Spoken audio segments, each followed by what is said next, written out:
अस्सलाम वालेकुम। जब वो इंसान ना तो आपको छोड़ता हो और ना अपनाता हो तो इस तरह की सिचुएशन में आपको क्या करना चाहिए। एक छोटी सी स्टोरी आपको सुनाता हूँ। ये स्टोरी क्योंकि हमारे मौजू के रिलेटेड है और इससे आपको बहुत कुछ सीखने को मिल जाएगा और जो कि आपके माइंड में जितनी भी कन्फ्यूजन है वो इंशाल्लाह दूर हो जाएगी। स्टोरी यूं है कि एक बादशाह ने किसी आदमी को किसी जुर्म में पकड़ लिया और उसको कैद कर दिया। कुछ अरसा वो आदमी कैद में रहा, फिर उसको फांसी का हुक्म दिया गया कि जनाब इस आदमी को फांसी लगा दिया जाए। तो जैसे ही फांसी का वक्त आया तो उस आदमी से पूछा गया, उस कैदी से, कि आपकी अगर कोई आखिरी ख्वाहिश है तो वो हमें बता दें, आपकी आखिरी ख्वाहिश वो हम पूरी करेंगे। तो फांसी उस वक़्त का ज़माना ऐसा था कि वो घोड़ों को दौड़ाते थे तो आदमी को फांसी हो जाती थी। तो उस कैदी ने ये डिमांड की, ये ख्वाहिश का इजहार किया कि जब मुझे फांसी लगाया जाए तो नस्ली घोड़े लाने चाहिए। बादशाह ने कहा कि ठीक है, हम आपकी ये ख्वाहिश पूरी करेंगे। अब जैसे ही उसको फांसी देने का वक़्त आया और दो घोड़े लाए गए तो वो कैदी कहने लगा कि जी आपने मेरी आखिरी ख्वाहिश पूरी नहीं की, क्योंकि एक घोड़ा तो नस्ली है और दूसरा घोड़ा जो है ये बदनस्ली है। तो मेरी तो ख्वाहिश ये थी कि दो घोड़े जो हैं वो नस्ली और ख़ानदानी घोड़े हों।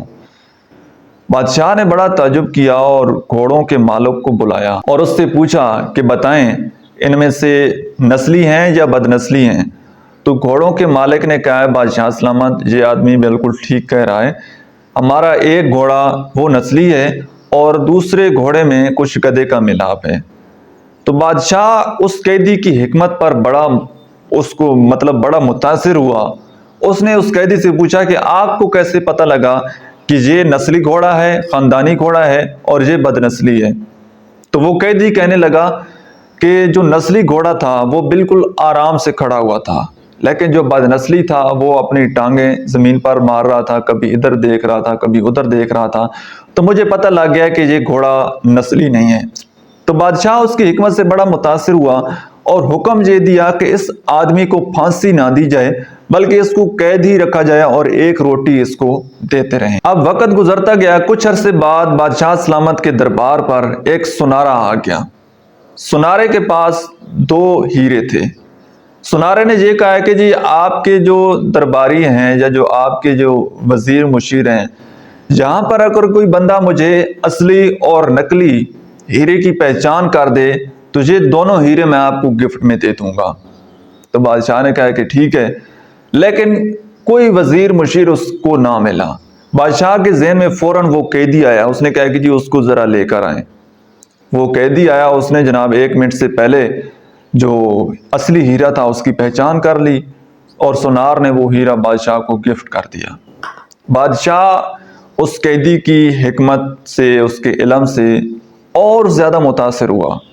बादशाह ने पूछा कि ये आपको कैसे पता लगा कि ये असली हीरा है, ये नकली हीरा है। तो वो कैदी आगे से कहने लगा कि जी मैंने जैसे ही हीरे को ज़मीन पर रगड़ा तो जो नकली हीरा होता है ये गर्म हो जाता है और असली हीरा ये गर्म नहीं होता। तो बादशाह ने कहा कि ठीक है।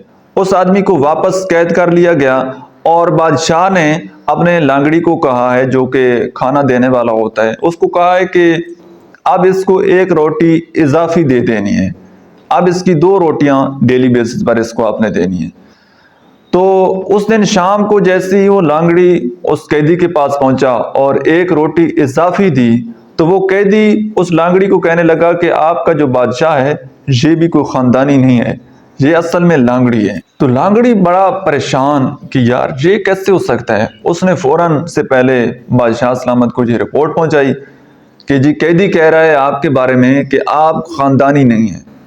बादशाह को बड़ा गुस्सा आया, बड़ा जोश आया कि उसने ये कैसे कहा है। उसने फौरन कहा कि उसको लेकर आओ। अब कैदी को जैसे उसके पास लेकर जाते हैं तो कैदी कहता है कि जी आप ना अपने ख़ानदान के बारे में पता करवाएं। तो पता करवाया गया तो एक बुजुर्ग थे जो कि बड़ी उम्र के थे। उनसे पूछा गया है कि बादशाह के ख़ानदान के बारे में, इसके बैकग्राउंड के बारे में कुछ बताएं।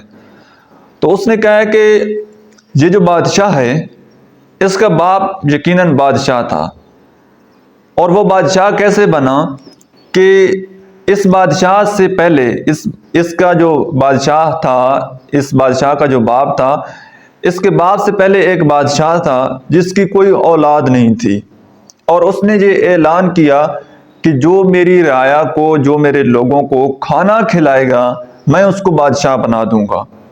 تو اس کا باپ جو تھا وہ لانگڑی تھا، وہ کھانا بناتا تھا۔ اس نے ہاتھ کھڑا کیا کہ جی میں آپ کی تمام رعایا کو کھانا کھلاؤں گا، ان کو بھوکا نہیں مرنے دوں گا۔ تو اس بادشاہ نے اس کے باپ کو بادشاہ بنا دیا، اور اس کو پھر اس طرح سے وراثت میں بادشاہت مل گئی۔ بادشاہ اب سر پکڑ کر بیٹھ گیا ہے کہ یار اس بندے کو کیسے پتا لگا، مجھے خود نہیں پتا تھا کہ میں لانگڑی کی اولاد ہوں، اور اس بندے کو پتا لگ گیا کہ میں لانگڑی ہوں، یہ کیسے؟ بادشاہ نے پوچھا کہ آپ بتاؤ کہ آپ کو کیسے پتا لگا؟ تو وہ قیدی کہنے لگا کہ جناب اگر آپ خاندانی ہوتے نا تو جتنی بھی علم اور حکمت کی باتیں آپ نے مجھ سے پوچھی ہیں، آپ نے الٹا مجھے ہیرے جواہرات دینے تھے اور مجھے آزاد کر دینا تھا، لیکن چونکہ آپ خاندانی نہیں ہیں، آپ لانگڑی ہیں، تو آپ نے میری ایک روٹی بڑھا دی۔ تو بات کرنے کا مقصد یہ ہے کہ آدمی کسی بھی مرتبے پر پہنچ جائے، جتنا مرضی پیسہ شہرت آ جائے، وہ اس کی عادات بتا دیتی ہیں کہ یہ بندہ کتنا خاندانی ہے۔ اب ریلیشن شپ میں بھی یہی بات آتی ہے کہ جو بندہ خاندانی ہوتا ہے وہ جو بات کرتا ہے اس کے اوپر ڈٹ جاتا ہے، کٹنے مرنے کے لیے تیار ہو جاتا ہے۔ لیکن جو بندہ کم ظرف ہوتا ہے، جس کے اندر اتنی ہمت نہیں ہوتی، اتنا دل گردہ جگر نہیں ہوتا کہ وہ دنیا کے سامنے علل اعلان آپ کو کہے کہ جی یہ میری محبت ہے اور میں اس کو حاصل کر رہا ہوں، تو وہ فیصلہ نہیں کر پاتا۔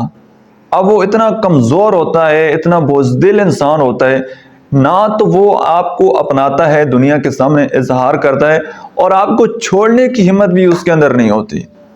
وہ لٹکا رہتا ہے۔ وہ کہتے ہیں نا کہ دو کشتیوں پر اگر آپ سوار ہوں گے تو آپ درمیان میں گر جائیں گے۔